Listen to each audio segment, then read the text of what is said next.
Saudara, program catatan Dr. Lukas hadir bagi Anda untuk bisa belajar bagaimana hidup sehat. Terlepas dari seberapa baik dan sehat kebiasaan hidup, dalam kondisi yang prima pun, kita bisa mengalami penderitaan, baik fisik, mental, atau keduanya dalam waktu bersamaan.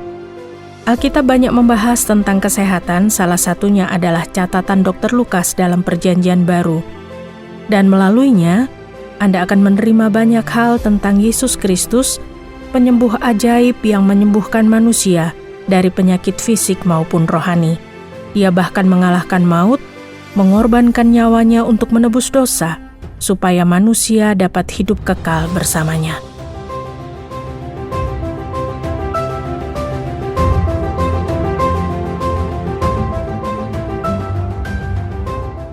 Dr. Lukas menuliskan 2 kitab mengenai seseorang yang bernama Yesus yang melakukan banyak penyembuhan. Tetapi hal yang tidak kalah penting adalah bahwa tulisan-tulisannya ini tidak terpisah dalam buku-buku yang berbeda, melainkan ada dalam satu buku, yaitu Alkitab. Mengapa hal ini menjadi penting? Alkitab merupakan buku yang ditulis dalam jangka waktu lebih dari 1.500 tahun oleh banyak penulis yang berasal dari berbagai negara serta budaya. Orang-orang yang memahami budaya timur maupun barat menulis di dalamnya. Bahkan orang-orang dengan ras dan kelompok bahasa yang berbeda juga menulis di dalamnya.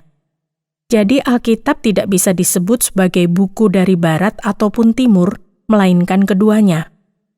Lalu apa yang Alkitab katakan tentang kesehatan dan penyembuhan yang menjadi tema acara ini? Apakah Alkitab merupakan buku panduan medis? Tidak. Tetapi beberapa bagian dalam Alkitab memang membahas tentang kesehatan. Mengapa hal ini penting? Karena penulis utama dari Alkitab adalah Allah sendiri. Jadi hal ini menunjukkan bahwa Allah sangat peduli dengan kesehatan kita, yaitu supaya kita memiliki kesehatan yang baik. Pada bagian awal kitab Kejadian dituliskan bahwa Tuhan Allah membentuk manusia itu dari debu tanah dan menghembuskan nafas hidup ke dalam hidungnya, demikianlah manusia itu menjadi makhluk yang hidup. Lalu apa maksud semua ini? Pertama, Allah menciptakan manusia. Manusia tidak muncul begitu saja atau hasil evolusi dari makhluk hidup lain. Kedua, meskipun manusia memiliki organ jantung, paru-paru, dan otak, dia belum hidup sampai Allah menghembuskan nafas kehidupan kepadanya. Jadi manusia bukan hanya tubuh fisik, tetapi juga pribadi yang rohani karena manusia memiliki nafas Allah yang membuatnya hidup. Manusia juga memiliki akal untuk berpikir. Bahkan dalam kitab Yesaya, Allah berkata kepada manusia, "Marilah, baiklah kita berperkara." Terakhir, manusia adalah makhluk sosial. Diciptakan Allah untuk hidup rukun, menjalin hubungan dengan sesamanya. Kitab Kejadian juga mengatakan, tetapi baginya sendiri, bagi Adam, ia tidak menjumpai penolong yang sepadan dengan dia. Lalu Tuhan Allah membuat manusia itu tidur nyenyak. Ketika ia tidur, Tuhan Allah mengambil salah satu rusuk daripadanya, lalu menutup tempat itu dengan daging. Dan dari rusuk yang diambil Tuhan Allah dari manusia itu, dibangunnyalah seorang perempuan, lalu dibawanya kepada manusia itu. Lalu berkatalah manusia itu, "Inilah dia tulang dari tulangku dan daging dari dagingku. Ia akan dinamai perempuan sebab ia diambil dari laki-laki. Sebab itu seorang laki-laki akan meninggalkan ayahnya dan ibunya dan bersatu dengan istrinya, sehingga keduanya menjadi satu daging." Bacaan ini mengatakan manusia diciptakan untuk hidup bersama dengan sesamanya, khususnya dalam hubungan pernikahan. Jadi sejak awal manusia memang diciptakan dengan dimensi fisik, rohani, mental, dan sosial. Ketika muncul permasalahan dalam salah satu dimensi ini, dimensi lainnya akan ikut terganggu, yang akhirnya bisa menyebabkan masalah pada kesehatan kita. Sebagai contoh, ketika kita sedang sakit, berarti dimensi fisik kita yang sedang bermasalah. Ketika kita memiliki hubungan yang buruk dengan Allah, berarti dimensi rohani yang sedang bermasalah. Ketika kita merasa depresi, artinya ada masalah dalam dimensi akal dan mental kita. Kalau kita memiliki masalah pada dimensi sosial, kita akan merasa takut dan tidak dapat mempercayai orang-orang di sekitar kita. Anda mungkin bertanya-tanya, apakah Allah menciptakan pria dan wanita dengan segala permasalahan ini? Tidak. Bahkan pada awalnya, Dia menempatkan manusia di mana tidak ada masalah fisik, rohani, mental, ataupun sosial. Kalau memang seperti itu, lalu bagaimana awalnya masalah-masalah ini muncul? Dan apakah masalah ini bisa diatasi? Semua bermula ketika manusia pria dan wanita pertama memutuskan untuk berbuat sesuai kemauannya sendiri dan bukan sesuai kehendak Allah. Apa yang mereka lakukan pada saat itu? Allah memperbolehkan mereka makan apa saja yang mereka inginkan, kecuali buah dari satu pohon tertentu. Kemudian mereka melanggar larangannya. Sebelum mereka memakan buah terlarang itu, Allah sudah memperingatkan bahwa konsekuensinya yang akan mereka dapatkan adalah maut. Jadi mereka sudah tahu apa yang akan terjadi, tetapi mereka tetap tergoda dan memakan buah dari pohon terlarang. Kemudian apa yang terjadi? Allah mengusir mereka dari Taman Eden sebagai konsekuensi dari ketidaktaatan atau dosa mereka. Apa itu dosa? Dosa adalah perbuatan yang bertentangan dengan kehendak Allah. Hukuman dari perbuatan ini adalah masalah fisik, rohani, mental, dan sosial. Jadi masalah yang dihadapi manusia berawal dari ketidaktaatan manusia kepada Allah. Bahkan sampai sekarang, kita semua masih mengalami masalah fisik, rohani, mental, maupun sosial. Penting bagi kita untuk menyadari perbuatan-perbuatan buruk yang dapat menyebabkan masalah bagi kita. Kitab Korintus menyebutkan, tubuhmu adalah bait Roh Kudus. Allah ingin kita memelihara tubuh kita. Pertama-tama kita lihat perbuatan fisik kita yang dapat menyebabkan masalah kesehatan. Contoh, kebiasaan merokok yang dapat menyebabkan kanker paru-paru atau penyakit jantung. Hal ini sangat mudah untuk dimengerti. Kedua, perbuatan rohani bisa menyebabkan masalah kesehatan. Alkitab mengatakan kalau kita menjauh dari Allah, kita tidak dapat melakukan apa-apa. Ketidakberdayaan ini menyebabkan ketakutan. Ketakutan secara berkepanjangan tidak baik bagi kesehatan kita. Ketiga adalah perbuatan mental yang bisa menyebabkan masalah. Apakah Anda pernah merasa depresi? Mungkin Anda pernah mendapatkan nilai yang buruk ketika masa sekolah atau dipecat dari pekerjaan.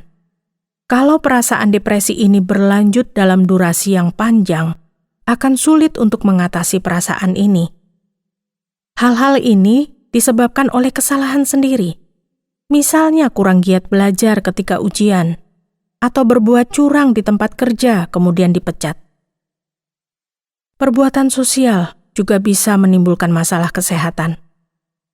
Apakah Anda pernah marah kepada seseorang karena orang itu melakukan sesuatu yang tidak Anda sukai? Masalahnya bisa saja sepele. Tetapi karena Anda sudah terlanjur marah, akhirnya hubungan Anda dengan orang itu pun rusak. Kehilangan teman juga bisa menyebabkan rasa sakit yang hampir sama dengan penyakit fisik. Hal-hal yang kita bahas tadi adalah perbuatan-perbuatan yang seharusnya tidak kita lakukan, tetapi tetap saja kita lakukan. Bagaimana dengan hal-hal yang baik bagi kesehatan kita? Apa kata Alkitab tentang ini? Pertama, dikatakan bahwa di dunia tempat kita tinggal sekarang, semua orang akan mengalami penderitaan dan kematian. Fakta ini tidak bisa dipungkiri. Penyebabnya adalah dosa-dosa manusia yang bisa menyakiti diri sendiri maupun orang lain. Sebagai contoh, dalam peperangan atau bencana kelaparan, ada banyak orang yang tidak bersalah harus menderita, khususnya wanita dan anak-anak. Seringkali kedua peristiwa ini disebabkan oleh keserakahan sekelompok orang. Kedua, penting untuk disadari bahwa ada dua kitab Perjanjian Lama yang menekankan pentingnya cara kita berperilaku.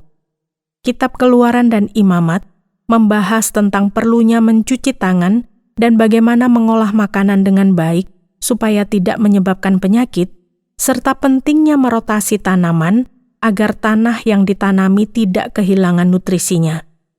Kedua kitab ini juga melarang kita untuk mengingini apa yang menjadi milik orang lain. Mengapa hal ini penting? Karena perasaan iri bisa menyebabkan kecemburuan, dan kecemburuan bisa menyebabkan masalah bagi kesehatan kita. Menghindari perilaku yang bersifat merusak juga perlu. Kita harus memiliki kebiasaan baik seperti berolahraga secara rutin, serta menenangkan pikiran. Anda mungkin bertanya, bagaimana caranya saya bisa menenangkan pikiran saya? Hal ini penting karena untuk menenangkan pikiran, kita tidak boleh menyimpan amarah, kecemburuan, prasangka buruk, dan lain-lain. Alkitab juga memiliki jawabannya. Sebab itu, kita yang dibenarkan karena iman, kita hidup dalam damai sejahtera dengan Allah oleh karena Tuhan kita Yesus Kristus. Apa arti dari ayat ini? Yesus telah mati di atas kayu salib untuk menebus dosa kita. Dia mengambil alih hukuman yang seharusnya kita tanggung sebagai akibat dari dosa kita, supaya kita bisa kembali berdamai dengan Allah. Juga supaya kita mendapatkan ketenangan dalam hati dan pikiran kita, sehingga kita dijauhkan dari ketakutan, kecemburuan, atau hal-hal lain yang bisa menyakiti diri kita. Kita juga dimampukan untuk hidup dengan baik dan sehat.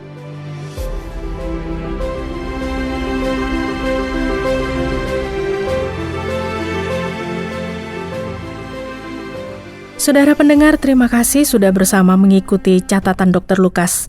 Dan kiranya ini memberikan Anda pemahaman tentang kesehatan jasmani dan rohani.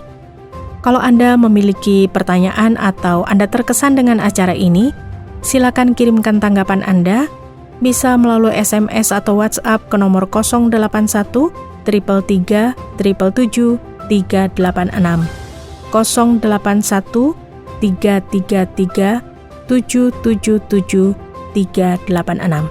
Sampai jumpa.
Terima kasih Anda sudah mengikuti program kami. Jika Anda diberkati, jangan lupa like, komen, dan share supaya Anda tidak ketinggalan setiap program terbaru kami.